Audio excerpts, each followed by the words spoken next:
Hello, everybody. Welcome back to the Straight Outta BS podcast. Thank you guys so much for your continued support. Really appreciate it in advance.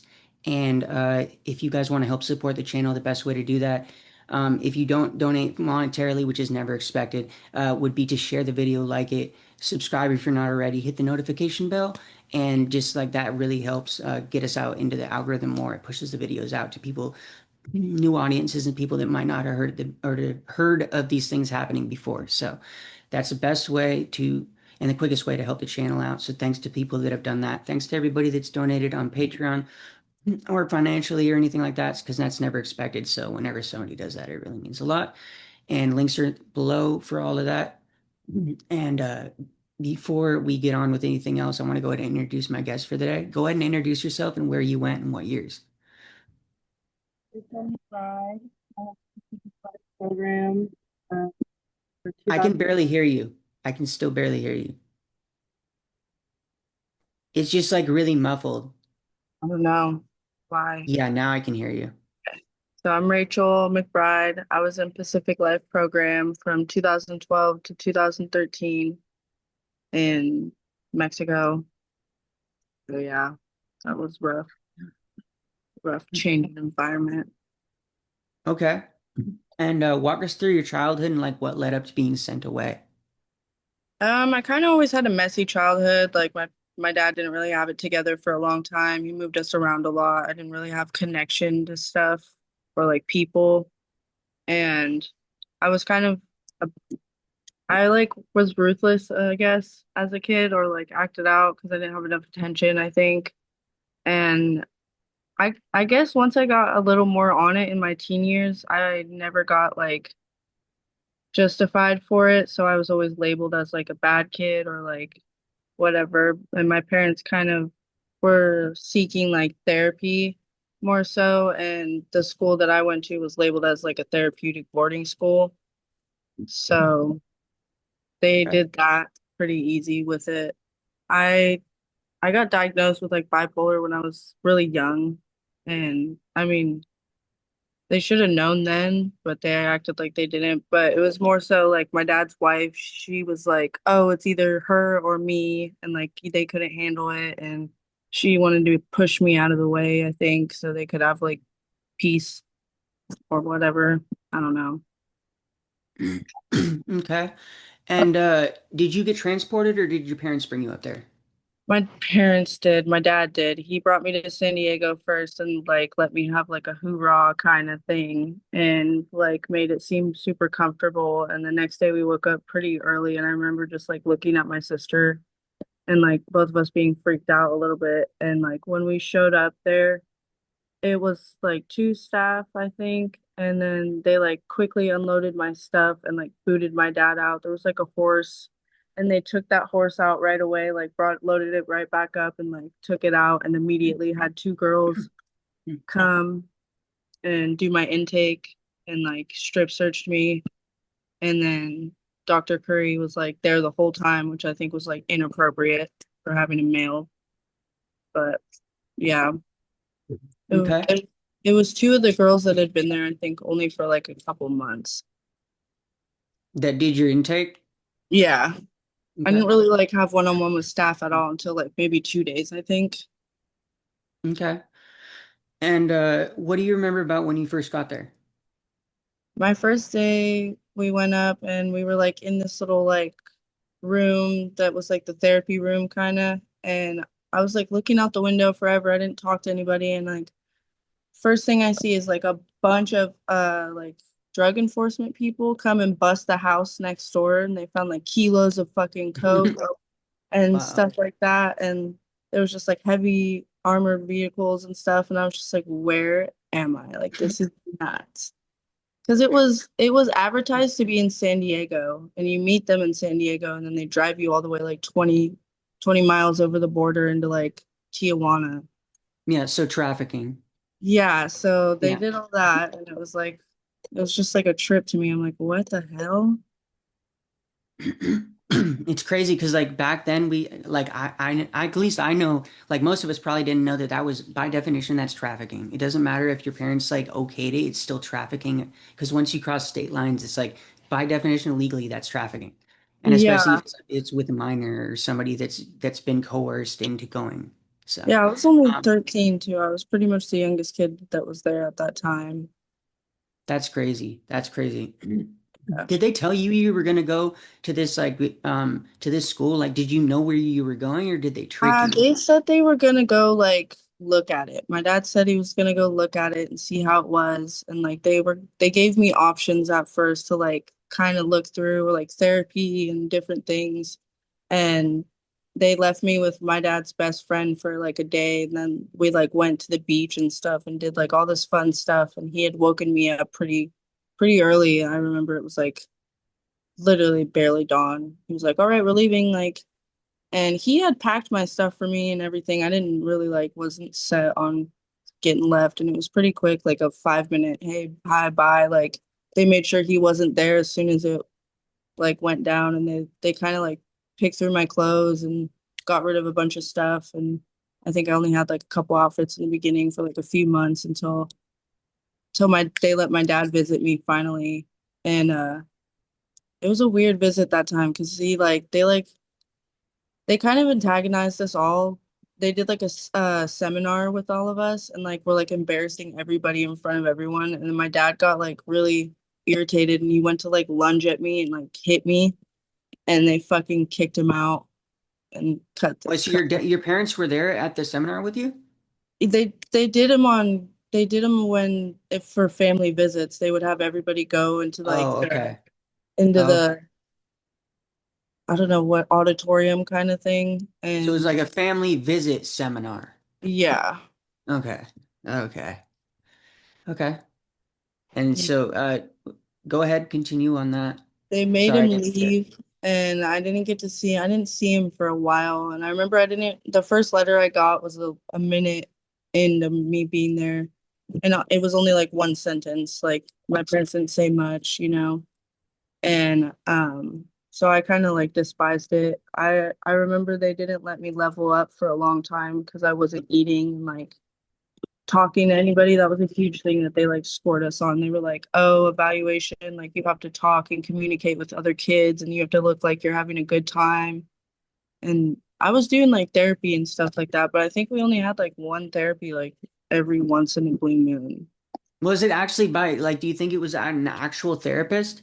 Oh no, Pamela, I mean, she was all right. She was literally like 20 years old and she didn't really know what she was doing. I have like this document that's filed from the state or whatever that's none of them had their licensing. They all used other people's names and like when they crossed it, it was like f one of them had like a 58-year-old man's like identity connected to his thing. That's crazy. Yeah. That's what they do though. I can see him doing that, like, "Hey, what's Yeah, up, man?" and this guy named Mick that he recruited everybody, like he was the dude that would talk to your parents and stuff. He was like he's a two-time registered sex offender. Yeah. Yeah, these places are fucking honestly just magnets for people like that because, they can just abuse children without fucking consequence like all fucking day long and nobody's Mm. gonna hold them accountable. And they just like convince you of horrible things. I feel like for you to want to be there longer and like away from home and stuff like that, you know, because Yeah, they because told it's us like, safe here. yeah, they told us like, oh, your parents probably won't like we have a lot of kids that stay here for so long, like their parents don't even come back and stuff like that, you know what I mean? So I'm like, Yeah. Okay. How long were you there?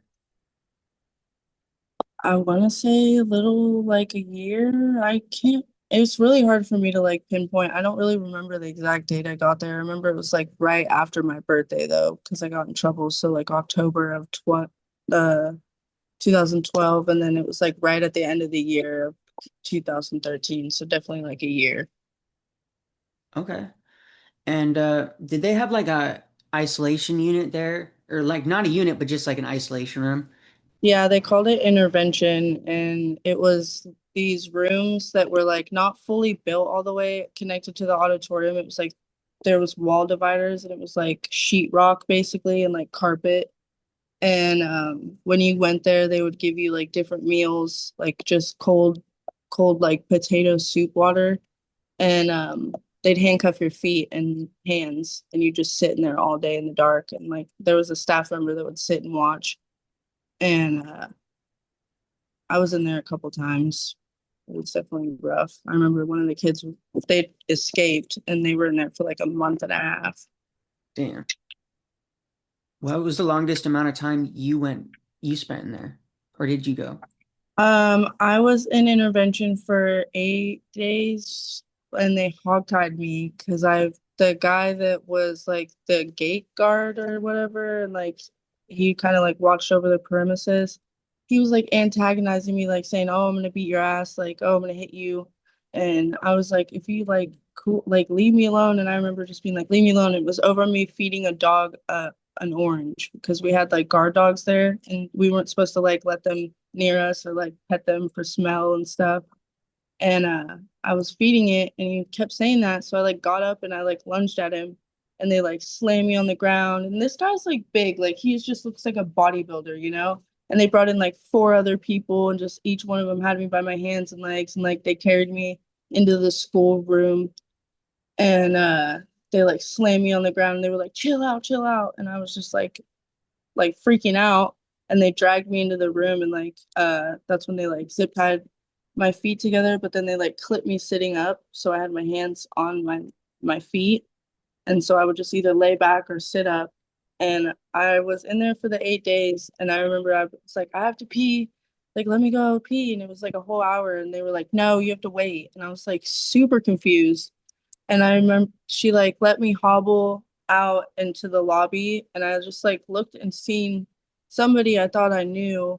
And I looked again and it was my dad. And I was like, what the heck? And I like went into the bathroom and like just cried and had a panic attack and came back and I was like, what are you doing here? He's like, I haven't heard anything from them about you, nothing. Like, we're gonna get you out of here. And it that all kind of stems like they like I think they kept me so long because Dr. Curry had like he used to take me out of groups and like give me snacks or lay me on the couch and like come pet my hair. And I was like told him it was weird. He was like, well, if you say something like this is it for you, you know? And I was like, okay. And I said something and he was like super antagonized by it. And they had when I'd left, they had like created a fun activity for all the other kids and moved them all the way to the other side. So when I left, nobody knew. Like I just disappeared. Okay. Do you a lot to unpack there? First of all, the just like your program overall, would you say it was difficult for you? Oh And yeah. also, I feel like they were waiting for you to do something with the when you lunged at him. Oh They yeah. just wait for people to do shit. They antagonize and then they wait for you to do stuff, knowing that you're going to do stuff. Because just like usually teenagers just like act on fucking impulse anyways. So you know what I mean? They're eventually like you antagonize a teenager enough, like they're gonna lunge. You know, Oh or yeah. most And people, I have most anger people. issues. I had anger Yeah. issues for sure. Well, they probably knew that. You know, Oh so yeah. And poking the bear. You know. uh I feel like they did that a lot. Like when they did room searches and stuff, they would like act like they found something and they'd be like, "Oh, well, we found, are you sure I didn't find something? Are you sure?" And you'd get all nervous and be like, "I don't know." Like, and I had crystals that my dad gave me and I was hiding them and like there was things like that that I was like, "Oh, I don't know." And one of the times one of these girls like got onto my bed and she was like super gross after working out and like she like shoved a piece of glass into my side and like cut me up and I was like pushed her off and I like fought her and she was like 17 and they had put me in intervention because she was like more of a favorite, you know, she was like the face of the Yeah. photos and like all that. Her mom and dad did like the videos for the programs and stuff like that.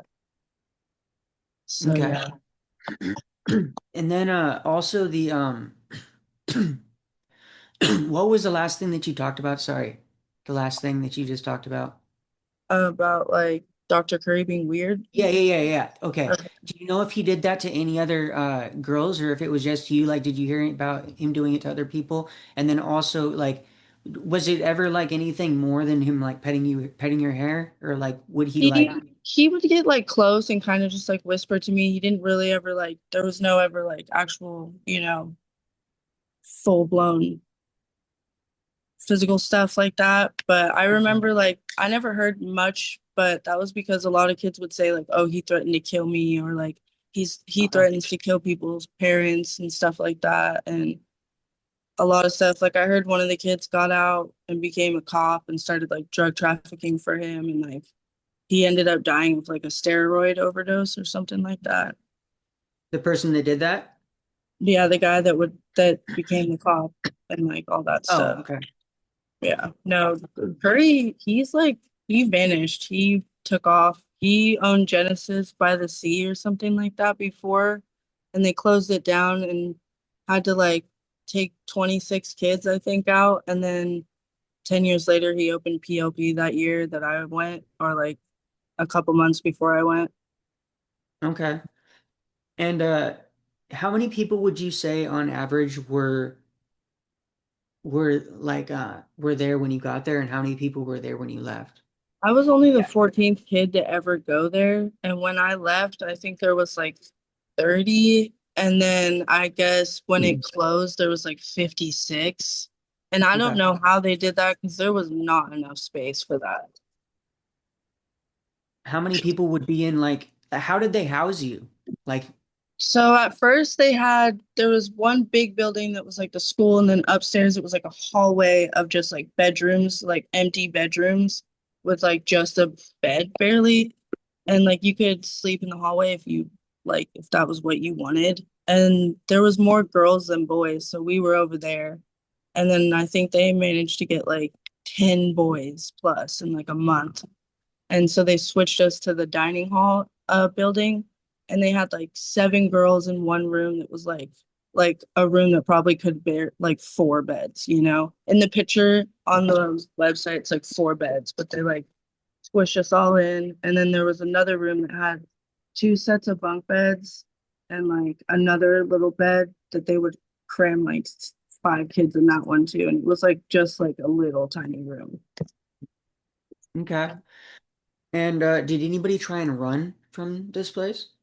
Yeah, 2 kids ran on they we got to watch the Super Bowl one time, and it was like a super cool thing. We were all like pumped. They did like snacks actually, and like all this. I think it was more for the staff because the staff were like set up. They literally had beer and like were just like relaxing. And they didn't even notice. These kids went and took their documents like student visas and stuff, but the crappy thing is they ran the wrong way. Instead of towards the border, they ran deeper into Mexico. And it was like a 5 hour hunt. I remember they were like, that's it, everything locked down, da da da, people are missing. And I remember we were all just Yeah. like, who is it? Like we couldn't think. And I think they found him at least like middle of the night. And when they brought him back, we didn't see him for like months, like almost 2. And they were just like white and like black eyes and just like super malnourished when they came out. Do you think that they were like jumped when they got found? Do you Oh, think for they sure. fucked them I'm up? sure they were tortured because like the one kid, he was pretty messed up um for a while, but he was also really quiet before, and he was like a super like psychedelic type of person, and he was just like really in touch with like spiritual stuff. So Yeah. he didn't have like the fight in him, I feel like. And then the other kid, he's passed away now. Um I don't think he ever really recovered from like any of that stuff. Okay. And so the seminars, was it just when your parents came or like what? And did these seminars have names? I don't really remember them having names. I remember a few times they gave us like a DBT seminar, and like, but I don't What is know. that? What does that stand for? Just Dialectical behavioral trainer or something like that? yeah, something like that. Because I know I've done it. I've done actual DBT courses like in different programs because that's not the only one I've been to. But yeah, we did a few, and they would like give us assignments, you know, like, oh, if this was your identity and you were super like, it was just super like embarrassing almost, you know, like they would make you like pretend to be that. And like, it wasn't like if you were this way, how would you get out of it? It was like, you are this, like, this is what you are. And Okay. we didn't really have therapy that much though. They didn't really like do it. They Did had you get more. therapy automatically when you went there, or did you have to pay extra for that? Do you know? I, I don't know. I know my parents paid like $3,000 a month for that place, but uh, the only type of like consistent, I'd say like attention we got for groups and stuff was they hired this guy straight out of like the Mexican military, and his name was Eddie. And he was like super rough on us. He would make us like run and like just like miles all day. We do like 2 workouts a day, and then sometimes for like we get like a little rec and like be able to play basketball. But I remember it's like burpees, cherry pickers, like all this stuff, like consistent. And he was rough. And I heard like I've heard pretty bad stories about him like till the end of it, but I don't know. He was weird. It was weird. I was like, why would you guys need to do all that, you know? They What brought kind of in thing? horses. Go ahead. They brought in horses for therapy sometimes. That was like one thing that was like positive, I guess. Okay. So, what were the things you would like hear about him? You said it like just like working people too hard. Yeah. I guess he like tried to like put some kid in like an arm bar, like, or like arm barred him and like tried to lock him up, and he like fought him back and got in like super bad trouble. And I know a few times like this other kid I was in the place with, me and him just reconnected, and he said he had gotten kicked out for standing up to the same guy that said he was gonna beat me up, and they kicked him out the same, like kind of the same way. Yeah, you can't protect your friends. You're not even supposed to have friends. No, exactly. But I think he left like months later after me or something like that. But they were also older. Like everybody I knew there was either like 16 or 17, you know what I mean? Okay. So 17 was the cap of like the age.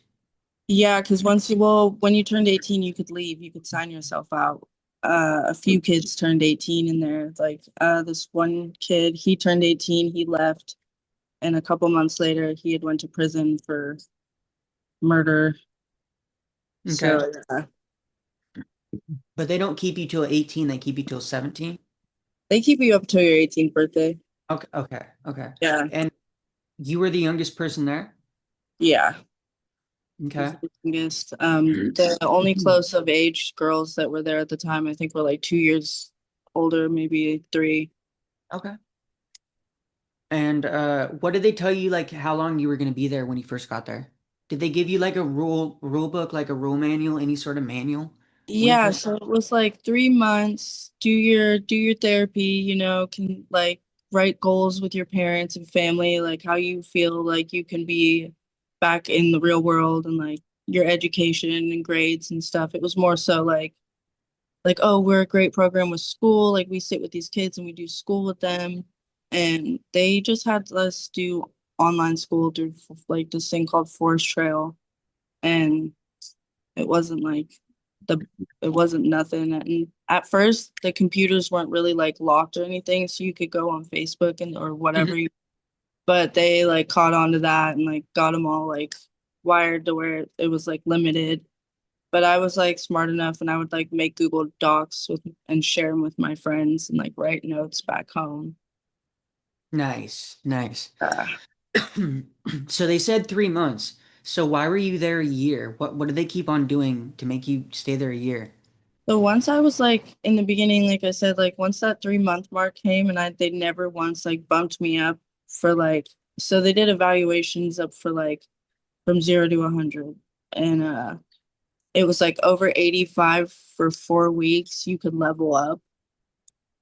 And they never gave me over 85. It was always 84 point like nine something. And I was like, what the hell? Like, you guys are literally like, that's bullshit. And they said something to me one day because I passed my plate to someone and I was like, done with it. And they said something that just triggered me. And they were like, oh, well, we're extending your stay.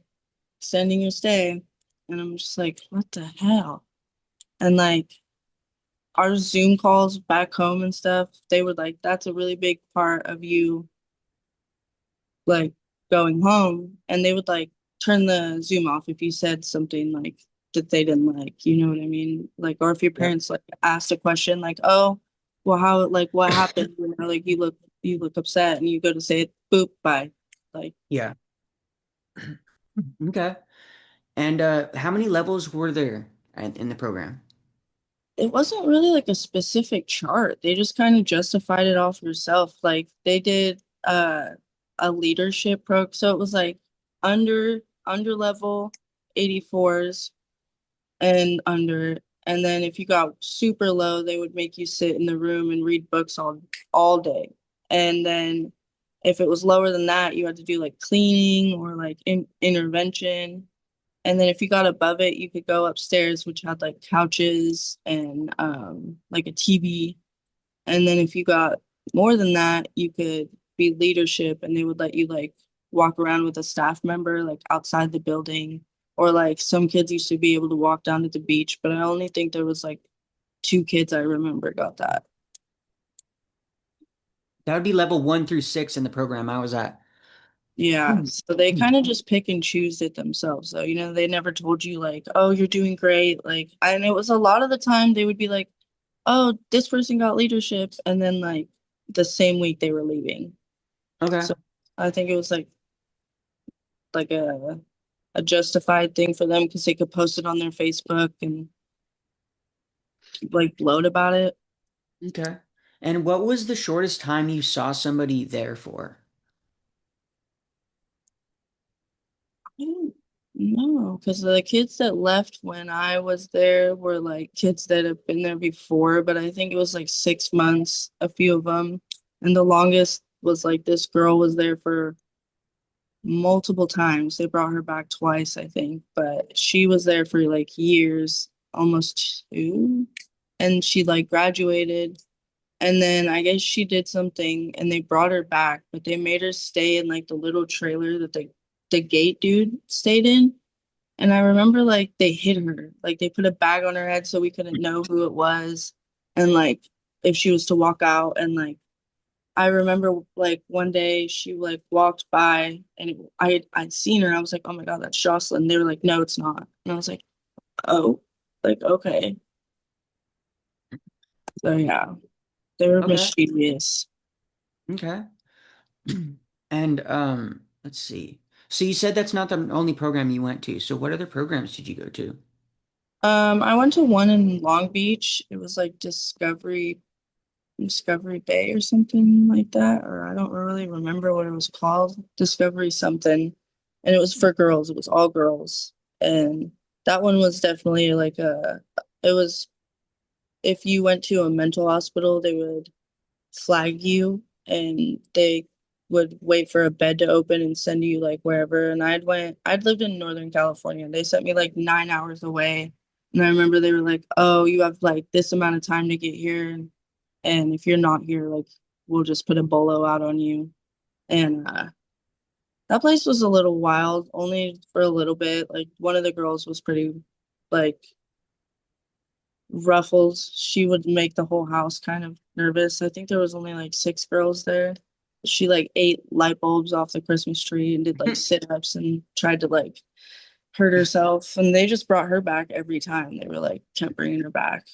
But I was a bit older. I think I was 16 with that because I was in the ward. They kept me in the ward for like 3 months for a bed to open at that place.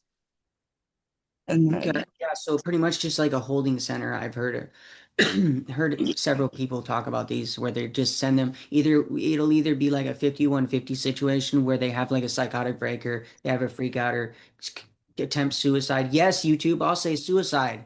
Like yeah, I'll actually say the word. Like, yeah. so I, please I don't do my my thing channel, but was is yeah. I just gotten in a fight at school and in my high school and my parents were like over it again. And they were like, all right, you know, she's crazy. And they brought me to the hospital and like 5150'd me. Yep. And And then they can do whatever the fuck they want with you. yeah, they just There. left me. They never visited. Um, I had friends that would visit before I got moved. But yeah, my dad, he gave his rights up to me. He didn't really like it was easy for him, you know, it's way easier. And I have two other siblings that he never not nothing. My little sister, she's pretty mellow, but my older sister, she's got the same issues as I do, and never once like he used to like beat me and stuff. And I remember like maybe one or two times she like got disciplined, you know. So I think it was just like something in his head, like he would get triggered by it or something. You know, my mom left when I was pretty young, and I think he just affiliates me with her a lot. Okay. Um, let's see. Sorry about that. Sorry that happened. I kind of grew up with an abusive household to an extent. It was more just like I just witnessed a lot of just like tension and stuff in my household and some physical stuff. But uh, was it right after you got out of the first place you went that you went to that holding center? No, it was a while after so I got out and my dad like made sure I didn't go to regular school at first. And he was like, "Oh, my mom said I wasn't allowed to stay home." His wife said I wasn't allowed to stay home with her at all. Like the rule was she didn't even want him to pick me up. And he was like, "You know, like I'm doing this and I hope you like don't mess it up." And it was rules like I had to go to work with him every day and he worked on like a weed farm and I had to go like sit and do that and not go to school and um hang out with my grandpa. And then he finally like signed me back up for school. I think it was either like when it started back up or right before summer ended or summer was coming. But I remember just being like so excited to like go and see people. And like once I ran into people I'd known forever, they were like, "Oh, you went and stayed with your uncle." Like, you know, my parents like didn't tell people like where I was. And it was just weird. I don't think I ever like regulated. So when I was back in school, I kind of like wasn't going and stuff like that. So when I got into high school, I was like aggressive and I would like snap for little things, but it wasn't ever like for nothing. It was more so like kids bullying and you know, like all these thoughts that I got told were horrible for myself and I like picked up bad habits. And yeah, I got in a fight at the school and I remember I like called my dad and he like freaked out. So I like ran from the school and was hiding at a friend's house and they like found me. He like my friends tried to like he like came in and tried to like snag me up and all my friends were like, "No, no way. Like you're not gonna fucking do that." And like tried to like get me and he like brought me straight to the hospital. I tried to like jump out of his truck and he was like, "What are you doing? Like you're going." Like and I was just like devastated because I'd always been like he always like secluded me, you know, like I probably went to like a mental hospital like 3 times every year after that until I was like 19. So did you ever finish high school? Yeah, I dropped out for a little bit and then I went to continuation school that was connected through the district of like Okay. my regular one and they let me get a regular diploma, which was nice. But Nice. yeah.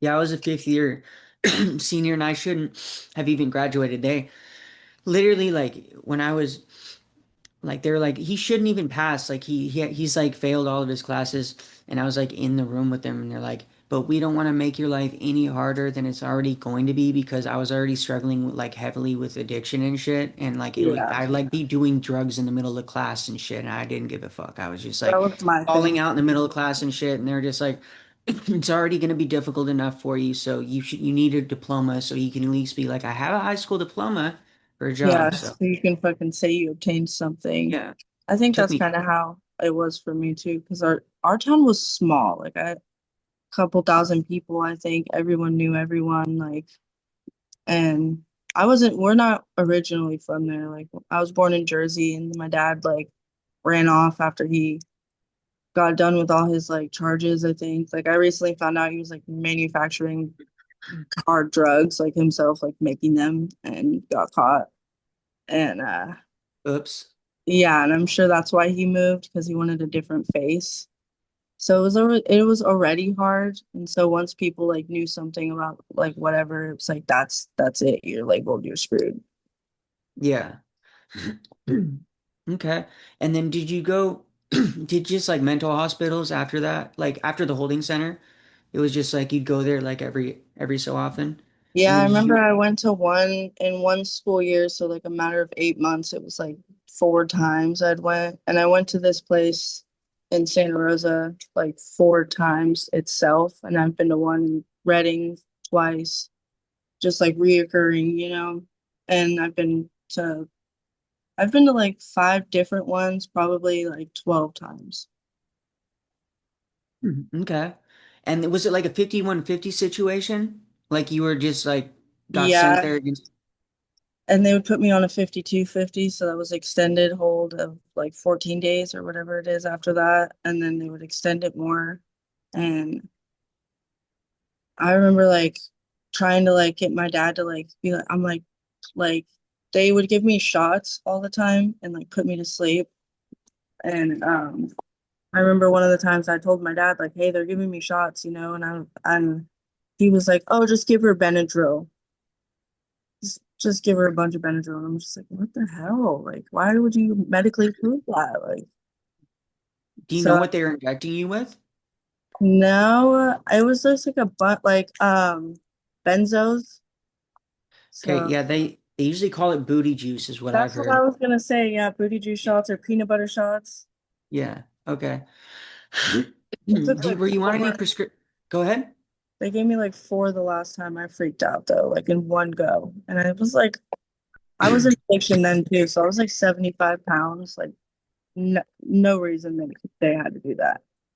Yeah, they're excessive with it. Were you on any prescription medications before you went to the first program? No, I didn't take any meds. My dad was super against medication. He was like, he Yeah. didn't believe in mental health. Like, he was like, oh, you're fine. There's nothing wrong. Like, you're just being crazy. And then all of a sudden, he's on like this power trip of like, oh no, we're open to knowing. And like, it was all like bloating because like when I had gotten out of Pacific Life, I tried to tell them what happened, and they like didn't believe me, you know, for so long up until like when that place closed and I got word of it. I sent his wife some documents and was like, hey, they closed, like, can like, and told her why. She's like, they closed because COVID. Yeah, of course. Yeah, I'm it's real. like, what? Like, are you kidding me? Like, and That was probably part of the reason, but I guarantee it wasn't the only fucking reason. yeah, no, and I mean the same owners own Sunset Bay Academy too, and that's still open. They didn't Yeah, close during COVID, like, and they only closed for a little bit at first, Pacific Life, and they reopened for a minute, and then they got shut back down.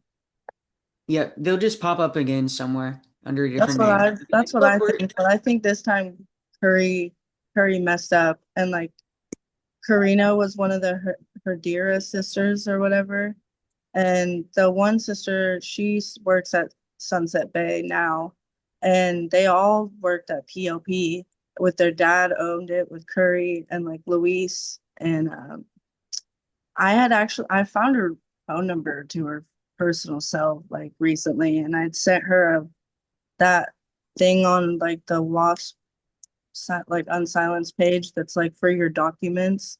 yeah. And I was like, okay, you got 30 days. And she's like, I don't know what you're talking about. And I said, yeah, you do. But Karina, like, I know this is you because I found it on your Facebook. I know you're at a wedding this week. You have like this, that's all I have to say.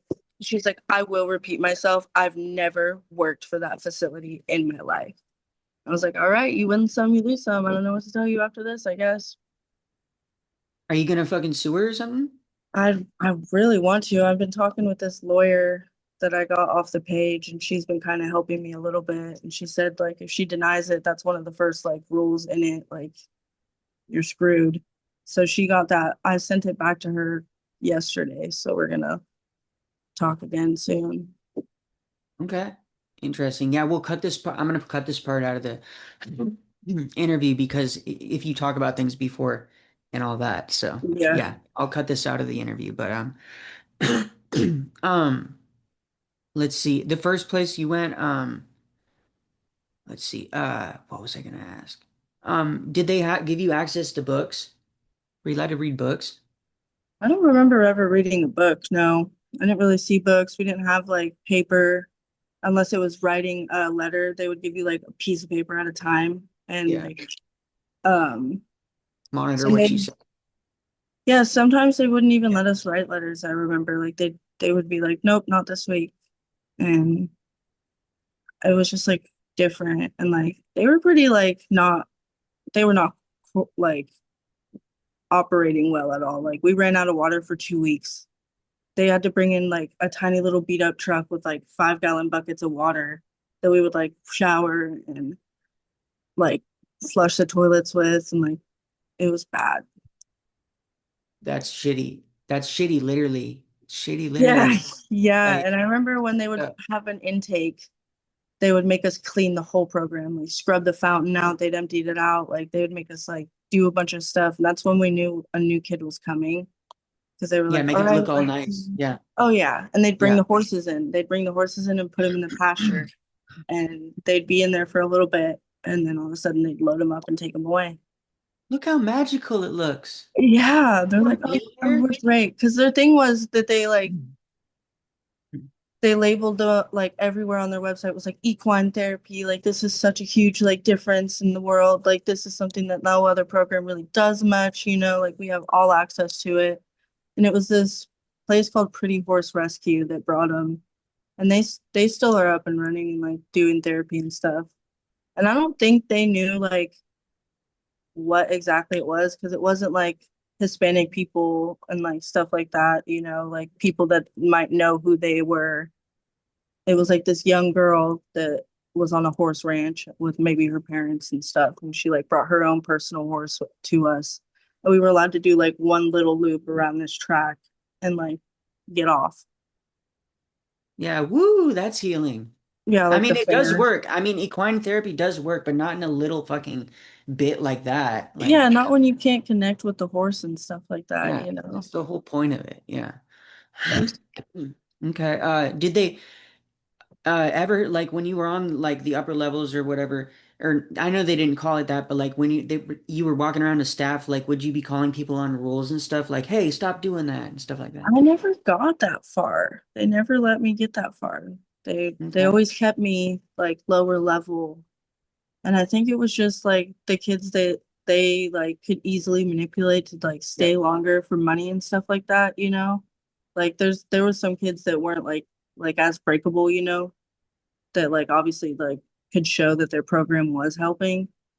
But I was already I was just I was immature. I was little. I was literally like barely became a teenager. So of course I'm gonna fight with you and like bicker and I believe it and stuff like that. This one lady, she used to like groom the hell out of me. She would like sit there and be like, "Oh, my gusano," and that's like my baby caterpillar. Like she would call me like, "You're gonna be a butterfly one day," and like she literally would like, "You call me mom." She would tell me like, "Call me mom," and I was just like, it was like weird. Now that I think about it, like it's just like weird. That was super inappropriate.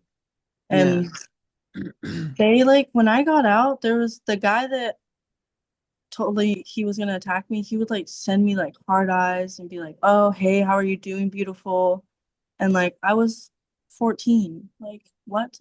Like all of them, most of them were weird. I could say there was a few cool ones. My therapist, Oscar, he was cool. He left super early in the program. That he only worked there for like 3 months. And he always said like he recently reached like I reached out and asked a question, was like, "Hey, so what's up with this? Like, where's Curry's info? Like, where's an email I can get? You know what I mean?" And he was like, honestly, they all went AWOL. Like Luis, I don't know where he went. He ran. And then he told me that Curry was in Guadalajara hiding out. Like he moved all the way away. And he was like, I should have called the cops. Like, I didn't know it was that bad. I was like, yeah. And he's like, took a second to answer and he was like, I just read all this stuff online, like all these kids like testimonies and stuff. He's like, that's crazy. And like there was I don't really remember anybody else being like cool like him. Okay. And what happened after the program? Like when you got out? Like I got like when you got more. out of both of them, to be clear. I was pretty like I kind of was like self-harming in different ways than I did before because I was like a big like physical self-harm type of person before that, and then it turned into like heavy drink, more drinking. But I started doing drugs when I was like 11 years old. I smoked weed for the first time at like 9. And I got into heavier stuff and then just drinking really bad and like kind of neglecting myself, not eating. And that lasted for a long time up until like around the time I got like right before I had my daughter, around like 20. So it was a while that it like affected me for like therapy, because I think something that I had like a huge like wretched feeling about like people using the word like coping skill or like anything like that. That's not regulation and stuff, like it's just emotion, like feel how you feel. Or like I just always had people telling me how I felt or like what I was doing, you know. Yeah. So I never got to like live my own life until I fully like detached from it. And I've ran away a lot. So I was a runaway. And my dad, like the last time that I got brought back, I went to California, or like went to SoCal with one of my boyfriends when I was like 16, and like was like signed up to go to school, live there. And then I went to a party and smoked a little weed with somebody, and it was like laced with meth. And I was in the hospital for a while. And my boyfriend's mom was like, I can't have you here because that's a big liability. Like I could go to jail. And so they sent me back.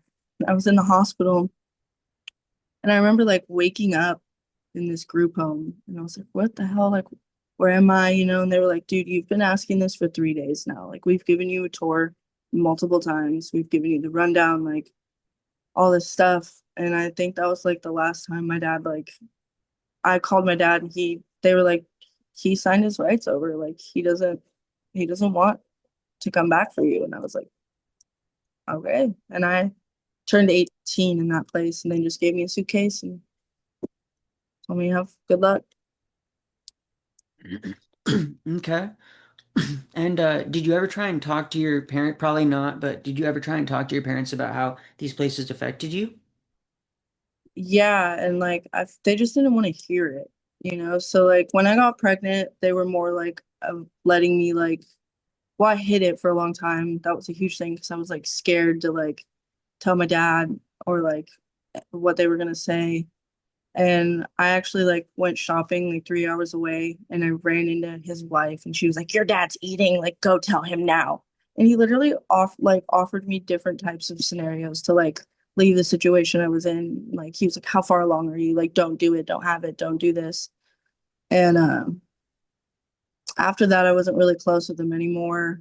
And recently I sent a message kind of like when I started digging more into like the like other survivors and like other Yeah. people's stories, I like got all these like this information of this stuff online that was like legal documents and like just like these people's faces, and like Dr. Curry with pictures of him with like doing surgeries with like people's body parts and stuff in his hands, just like creepy stuff.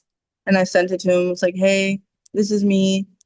I'm letting you guys know this now. Like, you guys traumatized me. You guys ruined my life basically for a long time. It was really hard for me. Like, but now that I'm like detached and able to tell myself like it's okay to hate you, Yeah.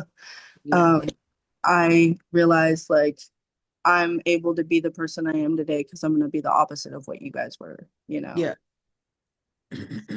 And I sent that message, and my dad's wife like called my sister and was like, "Oh, I'm just so upset. She's harassing me."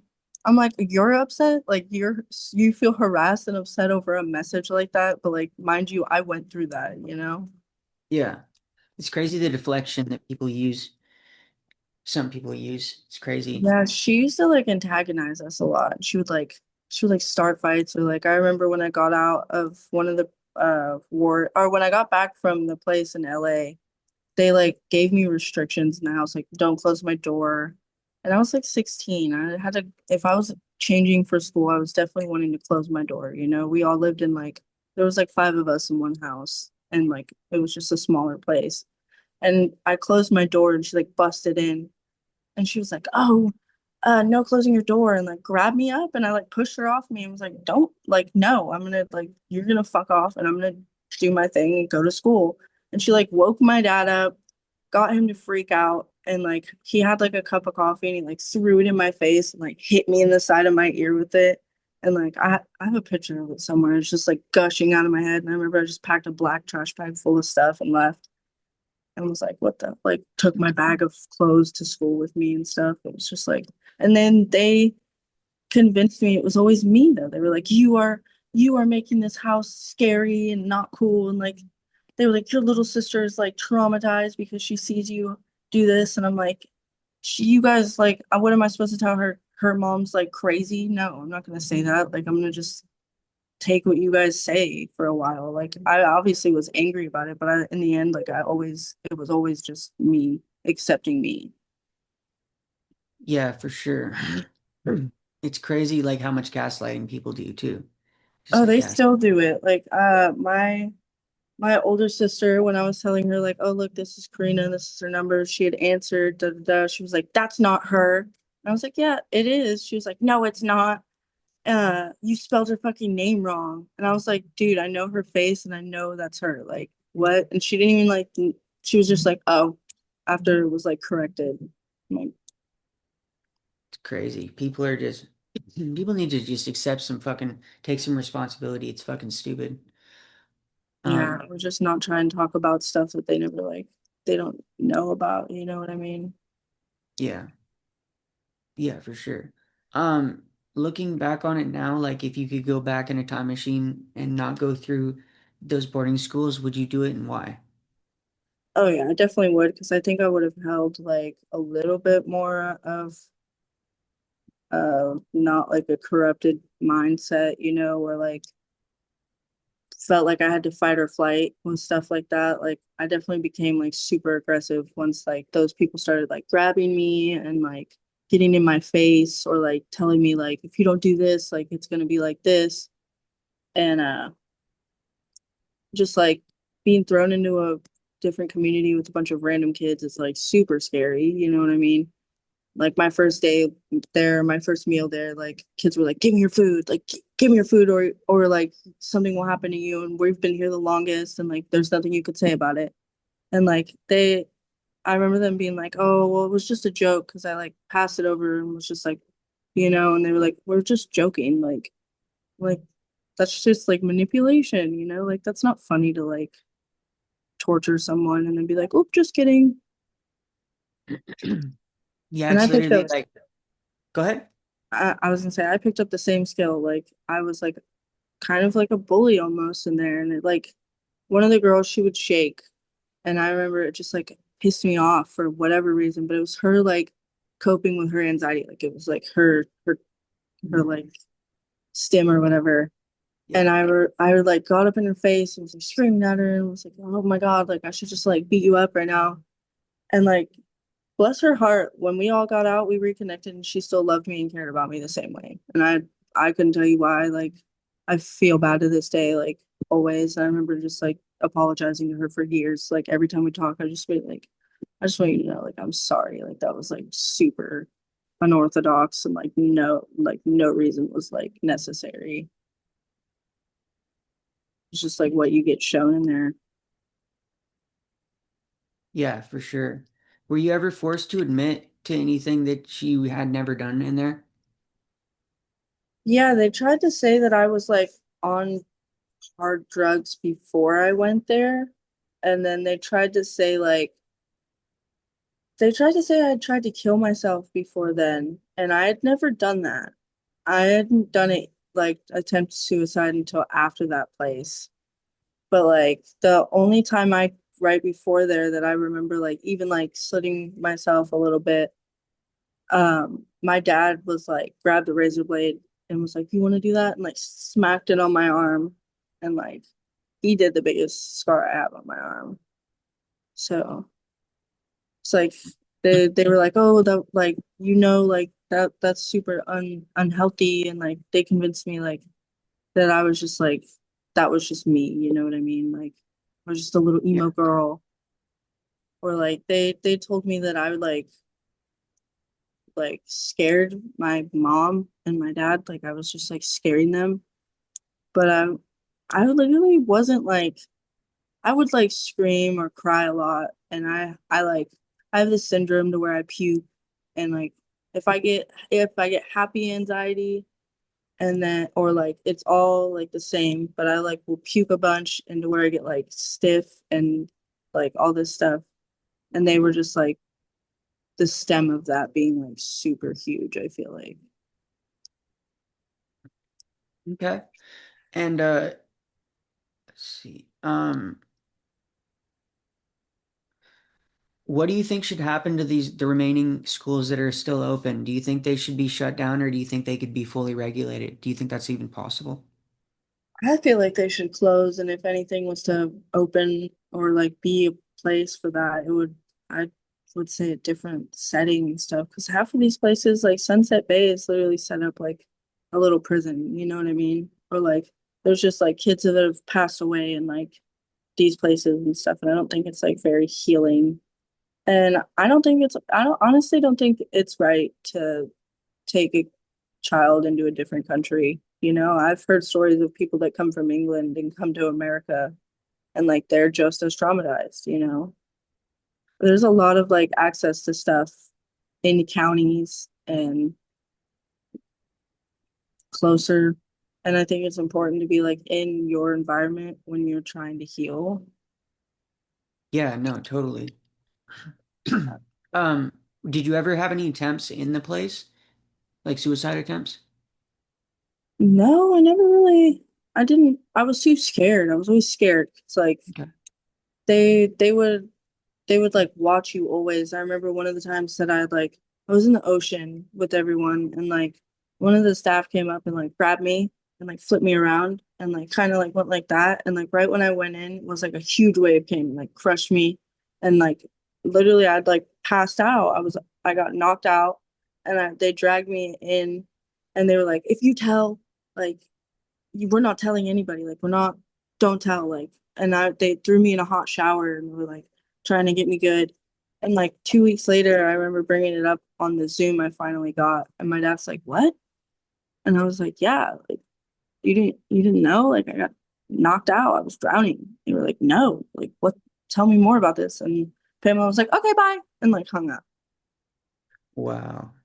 Yeah, they like mess with me a lot. They would always come and like grab me by the back of my hair and like go like this to my hair, like and like it was like more sly, like silent things, like oh, like let's go walk up, and they would just say something random and like just like mess with you. Yep, that's what they do. It's what they do for sure. Um, I keep on forgetting my questions. Like I have them in my head and then I fucking it shit just slips out. Oh yeah. Did you what got you sober? Like what made you get sober or decide to get sober? Like was there like an event? Was it just like things accumulating like so much that it got to a point where you were just like this isn't worth it anymore or just like what happened? So after I had my daughter, I was pretty good at not like doing anything really, and then well, me and her dad, we met in like the rave scene and all that. We were like party goers at festivals, and that's really what our first connection was. And like that's kind of like we just like bonded over stuff like that. We felt like it was okay, and like we weren't trying or anything to have a baby. And he was a lot older than me. He's a lot older, like 10 or 11 years older or something like that. And after I had her, I'd left him when she was like 3 weeks old. So it was pretty much like me handling her a lot. So I didn't have the time to do anything or have access. But after she got like of age and I regulated our schedule, I started drinking a lot.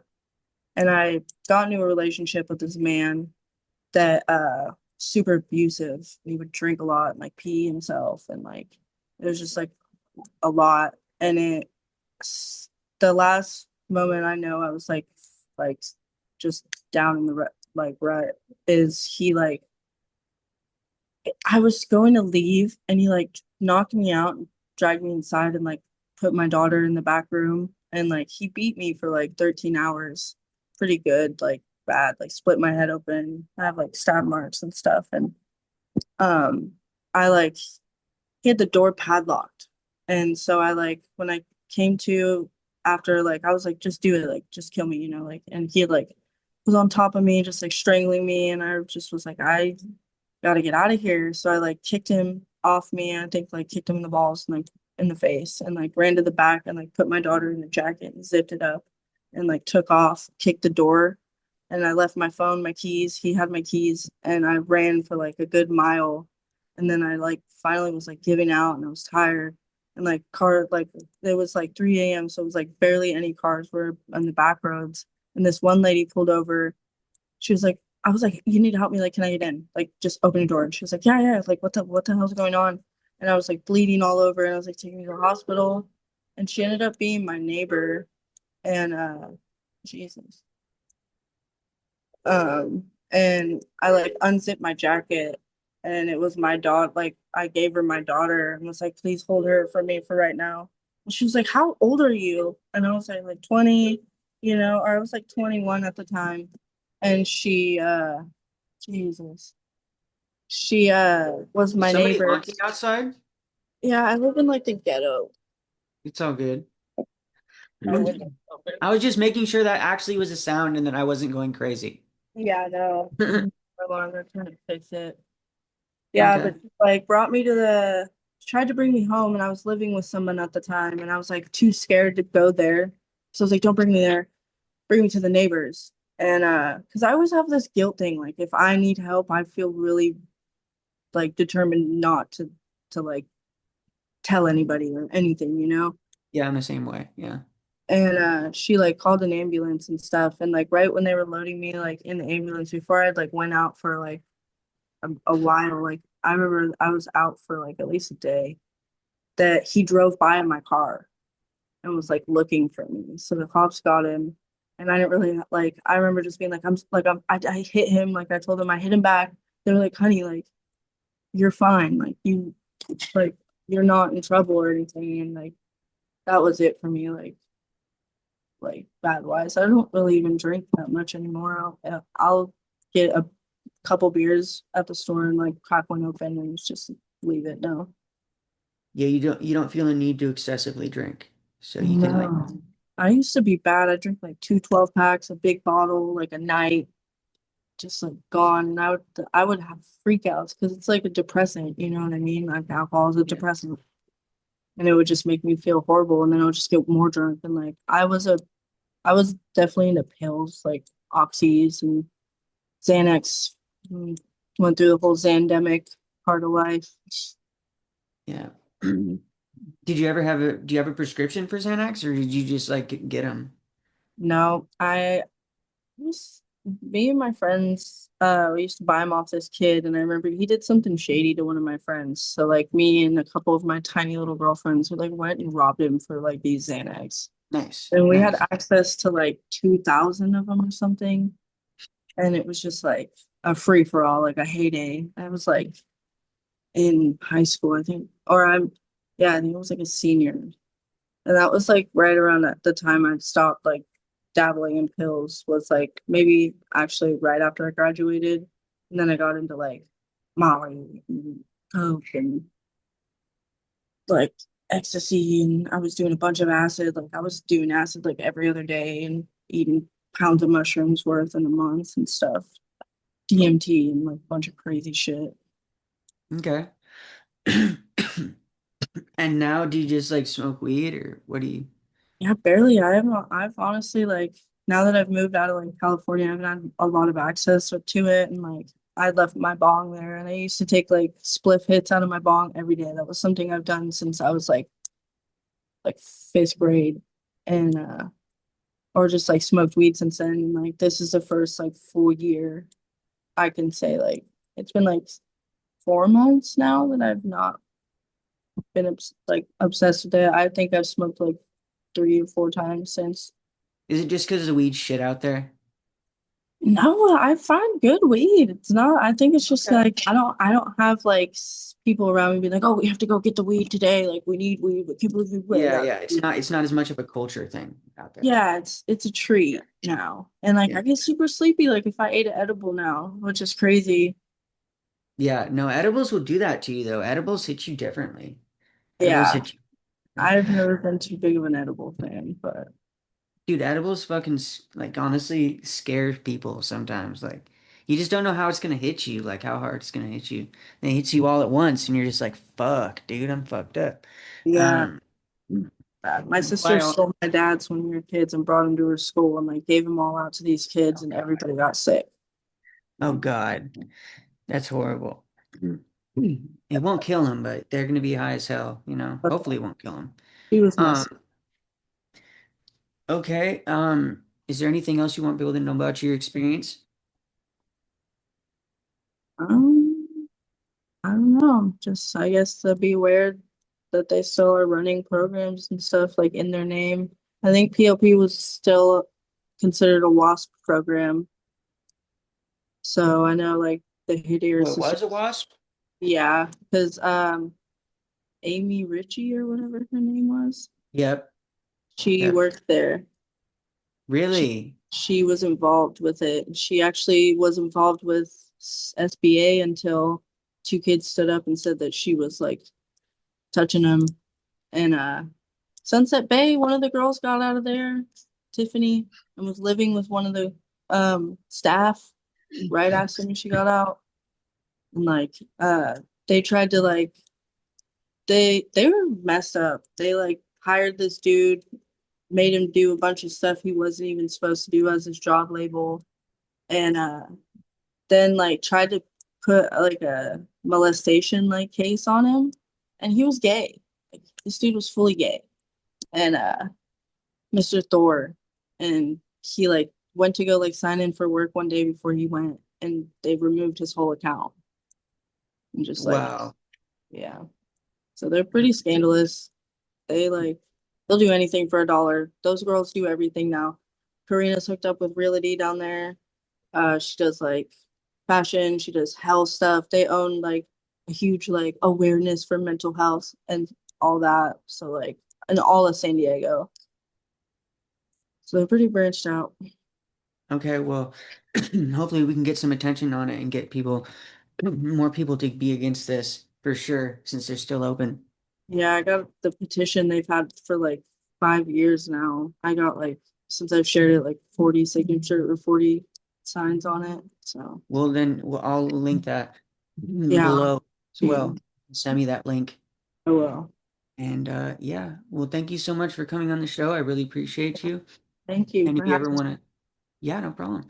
And if you ever want to do a part two, just hit me up and let me know. And Absolutely. yeah. We will catch you on the next one. Please make sure you like the video, subscribe if you're not already, hit the notification bell, and leave a comment down below. All of those help the algorithm a lot. And yeah, we will catch you on the next one. Peace.